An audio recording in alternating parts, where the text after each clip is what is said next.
Namaskar. Prevention is better than cure.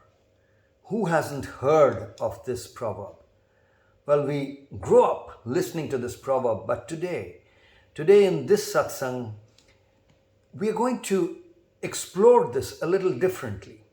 And in order to explore it a little differently, you will have to learn another word which is not exactly an English word, because without learning or without talking about that particular word and that the etymology of that word, we will not be able to really connect and go deep into this concept of how prevention is better than cure. Well, what is prevention? Let's understand it clearly. Prevention, obviously, as we know, is not stopping. Sometimes it's confused with this concept of stopping something. No, preventing doesn't mean stopping. There is a very clear difference. Stopping something is when something is already ongoing, when there is something already happening, something is already in motion, and you stop it. That is stopping. Something is happening and you stop. This is stop. Well, prevention does not have this at all. There is no stopping force to prevent. When we say to stop something, there is no stopping here. This is not there at all. Prevention is a particular force which doesn't allow the problem to start in the first place. The issue or the whole disease to start, because prevention is better than cure, is used primarily or mostly when we are talking about disease. It's related to health. Now it could be related to social health, individual health, social problems also, but it generally denotes some kind of health issues, some disease. When we say there's a disease in the society, prevention, you prevent it, don't let it happen. So prevention doesn't have a stopping force. Prevention has an invisible force which doesn't allow a problem to crop up in the first place. So that's prevent. And what's cure? Cure is when the problem has already cropped up and it's happening, then you bring in whatever is required in order to dissolve the problem or stop the problem and then dissolve it, is curing or healing. The process of curing or healing means solving the problem and then dissolving the problem so that the problem cannot be seen after that. First is just a solving. Solving is when you have solved the problem, but the problem can still be seen. The cause is still probably there, festering somewhere. It can come up again. But when you've dissolved the problem completely, so it's gone, it's healed, cured. So that's the fundamental difference between prevention and cure. And what's being said is that prevention is better than cure. It's better. So what it means is, yes, curing is good, healing is good. If a problem has happened, it's definitely good to solve the problem. But we need to remember that there's a better option. We have a better option out there. And the better option is preventing the problem from happening. Now, I mentioned at the beginning that in order to really understand what we are talking about, I will have to introduce another word which is not a word that you are probably very, very accustomed to. It's not a word that you're introduced to. And this is the translation of the word health into Sanskrit or Bengali, Bangla or Hindi or many Indian languages. In most Indian languages, the word health translates to a word called swastha or swastha. In Bangla, for example, we call it shastho. Shastho. If you are in good health, you'll say shastho bhalo ache, good health. Good is bhalo and health is shastho. So health is good, shastho bhalo ache. Similarly, in Hindi, you would say swastha acha hai. Acha is good and swastha is health. So health is good, I'm fine, I'm in good health, you'll say swastha acha hai. So swastha is the translation for health. Now, understand that the word health comes from the word heal, which is connected with cure, curing, healing. the process or the quality of being able to heal yourself is called health. We explained this earlier. We had one full satsang on another day, one full discussion in the same satsang sessions where we discussed health. And we said that the health is really the power to heal. And the power to heal comes from your meal and how much you sweat. All this we had discussed. Now today we are discussing something a little more profound. And that profundity, that profoundness comes from understanding this concept of swastha. Although the word health translates to swastha, the etymology of the word swastha does not go back into power of healing. And that's very interesting to understand. See, the word swastha comes from two other Sanskrit or Indian words. The first one is swa. Swa. This prefix swa is something that we find anywhere. When we add that prefix to any word, it means self. So if we say, just like we have self-confidence, in English we say self-confidence. So in Indian languages we will say swabhiman, or atma. It's also connected to the word atma. You might have heard atma, which means self. This atma and self are kind of interchangeable, not exactly. There are fine nuances there, but kind of interchangeable in Indian languages. So atma nirbhar means you are self-dependent. Swanir, it's same as swanirbhar. Swanirbhar. Nirbhar means dependent. Swanirbhar means dependent on your own self. You are self-dependent. You're not dependent on anyone else. Independent or freedom is called swadhinata. Swadhin. Adhin is under someone's rule. When you are ruled by your own self, self-rule is swadhin. So the independence movement in India, when we were trying to come out of the rule of the British, was called Swadhinata movement, Swadhin. So similarly, Swaroop, your own presence. Roop is your presence, your form. So the form that yourself takes is called Swaroop. So like this, all these, whenever you talk of, so the prefix Swa means self, self-dependence, self-confidence. So similarly, what does this now, when we say swastha, see, these are two words joined together. When we talk about health, health is being translated to swastha. So the second word the second part of this word swa is connecting with astha. Astha.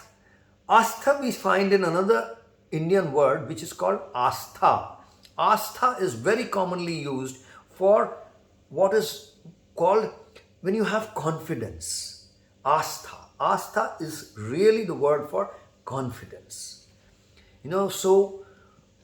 And the word confidence is very related to religion in India, because the word astha is typically connected to God. It is always said that you should have confidence in God. God, if you have confidence in God, things will be all right. So astha is kind of belief, it's confidence, all these kind of meanings. So the word astha has confidence and belief. Now, think about it. The word health means power to heal, power to cure.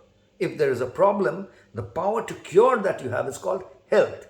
That's the way we use this meaning in English, or this word in English. But as I said, because I come from this Indian background, and growing up, my mother tongue is all seeped into this Indian kind of culture, we always talk of health as swastha.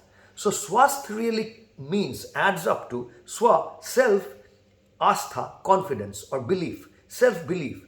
Now imagine, how does health translate to self-belief? Why should health translate to self-confidence?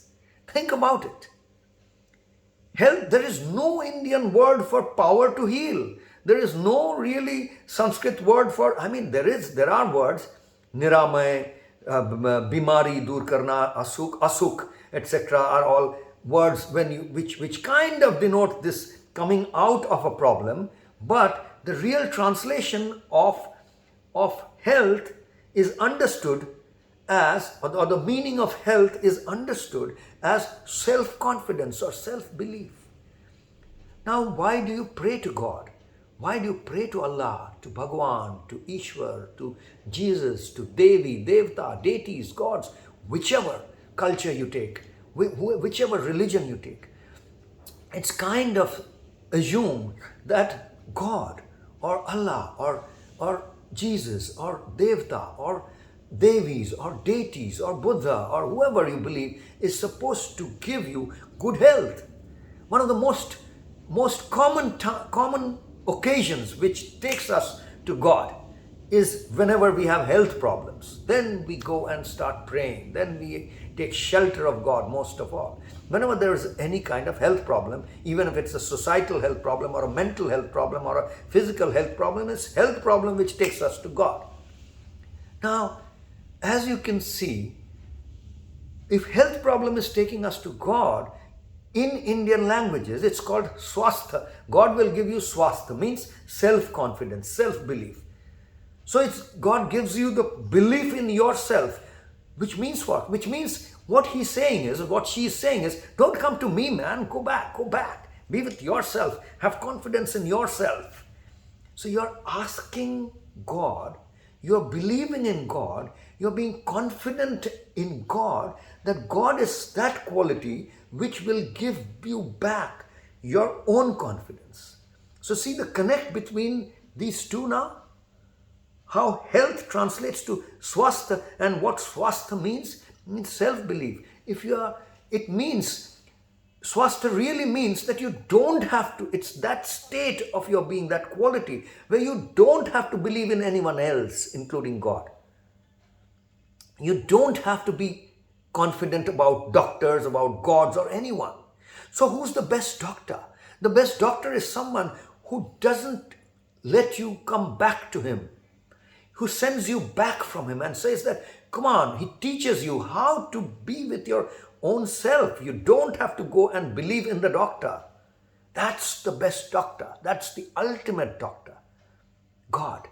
If you see God is the ultimate doctor, then the ultimate doctor is, in Indian languages, that who is giving you swastha, means self-confidence, self-belief. Don't believe in me, believe in yourself. And you're going to that, when you have lost belief in yourself, you're going there to get back again belief in yourself.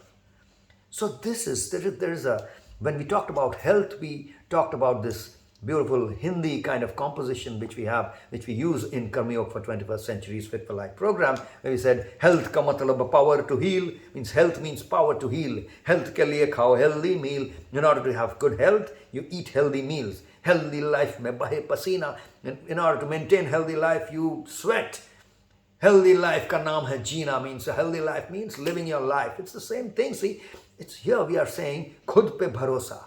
Self-confidence, khud pe bharosa, karmo se meet, love for your work, love your work, fall in deep committed love with your work, with your actions, with what you're doing, with your karma. Khud pe bharosa, self-confidence, karmo se meet, love for your work.